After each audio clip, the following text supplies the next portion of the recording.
Hello, welcome to Virgo Philippines. So, ito yung reading natin for Virgo, Sun, Moon, Rising, Venus, and Jupiter Virgos. Take only what resonates, bali hindi ito magre-resonate sa lahat. So, kunin mo lang yung mga messages na magre-resonate para sa'yo. Kung hindi ka pa nakaka-subscribe sa ating channel, pahitan lang ng subscribe button, notification bell. Ma-appreciate ko po lahat ng likes, comments, and shares. If you want, pwede ka magpa-personal reading, Jing Tarot Reader. Search mo na lang siya sa Facebook. Okay, and let's start your reading. This is for the sign of Virgo, Sun, Moon, Rising, Venus, Jupiter, Virgo.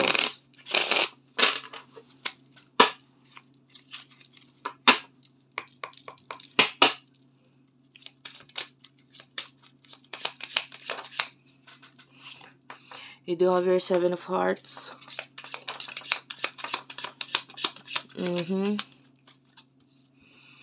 Eight of Spade, Eight of Hearts,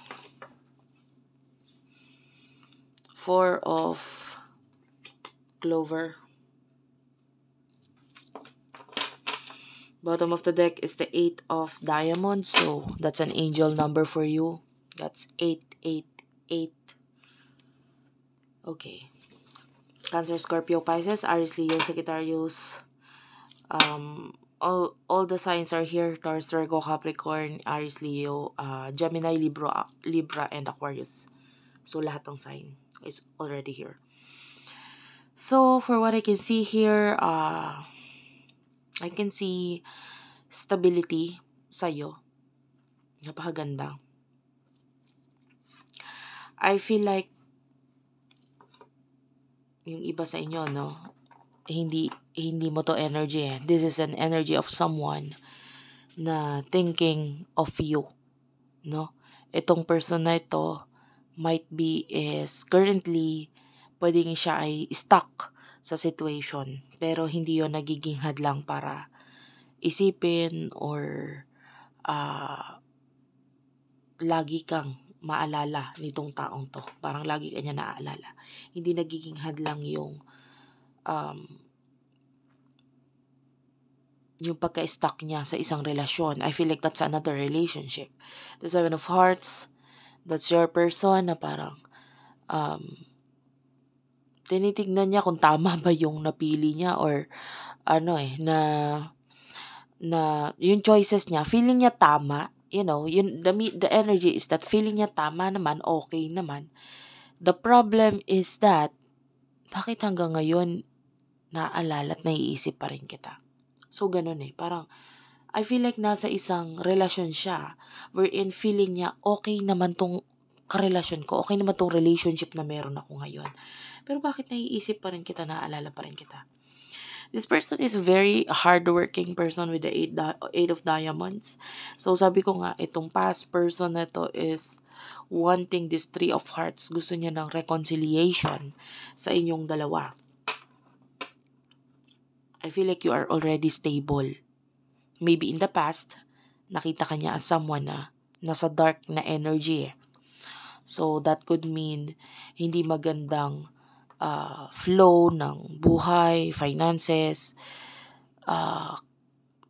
or maybe kung may kinalaman dito sa pag-aaral yon, maybe in the past, hindi maganda yung nangyayari sa school. Anyway, take only what resonates. Another person na to sees you as that. And now, you have proven this person na I can be who I want to be. Ganong energy. Napatunayan mo sa kanya na ganon. And then, nakakakita tayo ng mga realizations mula dito sa taong to. Okay? And then now, parang nag-iisip siya na parang mali yata yung choices ko, mali yata yung karelasyon ko ngayon. So, this person is like thinking na sana tayo, sana ikaw na lang, sana, may ganong energy. But I want to get more messages.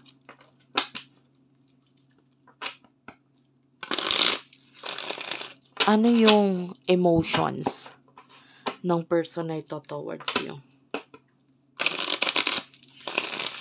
Shuffle ko lang yung cards, guys.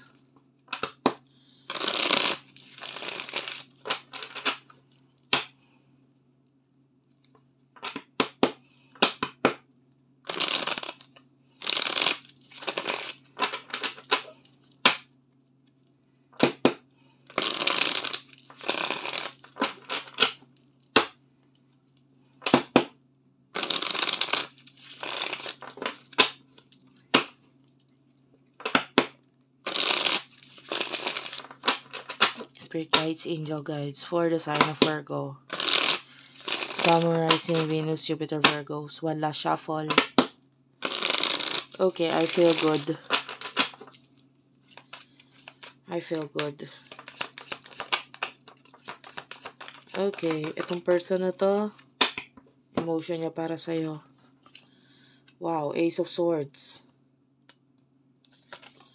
So like what I've told you. Ayan o, realizing the truth. So may nare-realize siya dito sa connection na ito. The Ten of Wands is also here. It is in reverse.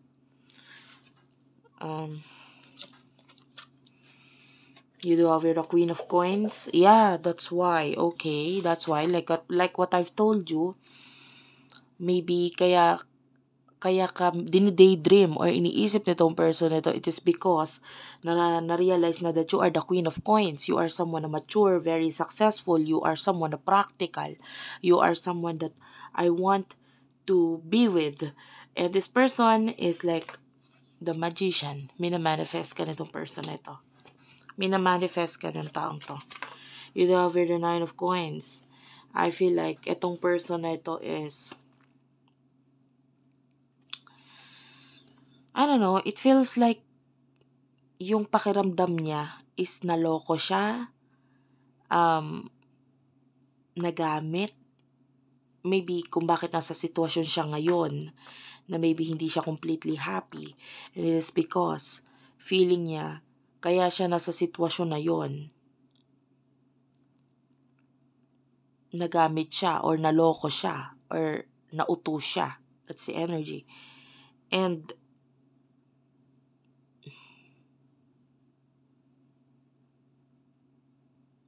sobrang nahirapan tong person na to. Gusto niya makawala or makaalis sa situation niya. And you do have here the Ace of Wands. Regarding sa emotion ng person na to, this person is really inspired by you. No, sa kung ano man yung mga nangyari na sa'yo, narating mo sa buhay mo, na-inspire siya sa'yo. And,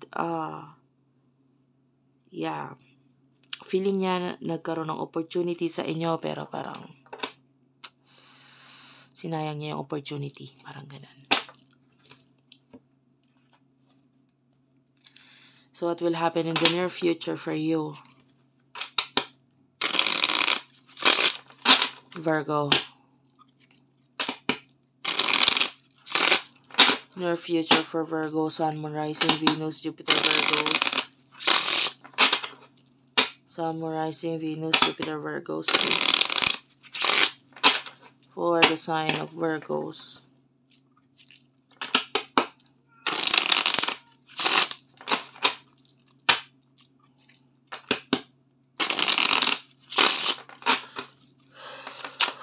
Okay, sorry about that. Napapahikab ako, guys. I don't know, yung iba sa inyo, guys, baka yung iba sa inyo dyan, naantok na.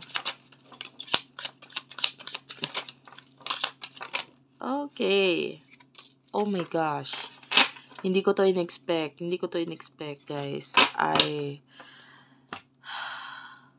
There's this King of Hearts. There's this Ten of Spade.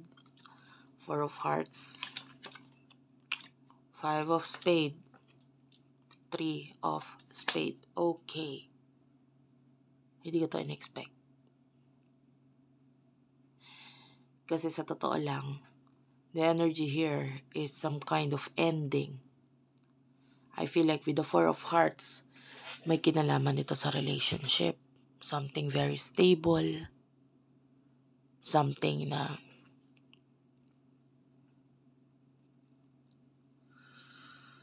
kasi alam mo yun, yung kahit karelasyon mo na yung isang tao, tapos after nung mga ilang months, years, tsaka mo lang marirealize na parang hindi nag-workout yung sa amin.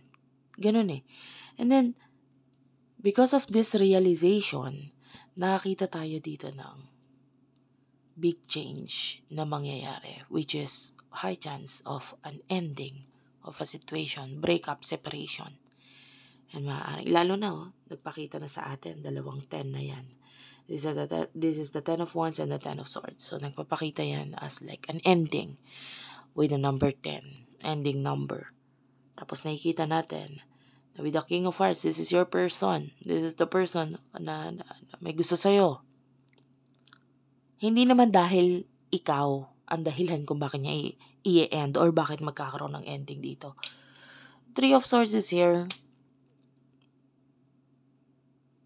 Pero ikaw yung isa sa nagiging, parang isa sa nagiging nasa isip nitong taong to, na parang nakaka-contribute, nakakatulong kung bakit parang gusto niya nang i-end. And so, nakakita tayo ng ending. Kasi, sa likod ng utak niya, nasa isip niya, parang feeling ko, mahal ko yung taong yun. Parang ganon, yung parang mahal ka niya, na kailangan pang ma-realize niya na hindi pala niya kayang kalimutan basta-basta yung pagmamahal niya sa'yo dahil dito sa isang taong to. And then this person, I can see with the number 5, sa numerology, that's all about changes. So gusto niyang baguhin kung ano man ito. With the 4 of Hearts, hindi kasi siya sigurado doon sa sitwasyon sa nangyayari sa kanya ngayon. This is you in the near future.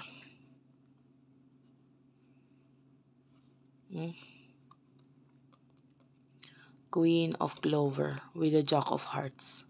And there's a new beginning sa inyong dalawa. I can see another person though with the Jack of Spades. May isa pang person ako nakikita. But anyway, something new is about to come or about to happen sa inyong dalawa nitong person na ito. That's it for now. Thank you for watching, guys. By the way, I don't know kung nanood ka ba ng something na may kinalaman sa kalabaw, baka, bull, yung mga kalahi nun. Kanonood mo lang ngayong araw mismo na ito, no? Kanonood or maybe you do have a bull or a cow or kalabaw. Yan. Meron nga bang mga ganyan na alaga or malapit sa inyo? This could be a reading. I love you all, guys. Thank you for watching and bye-bye.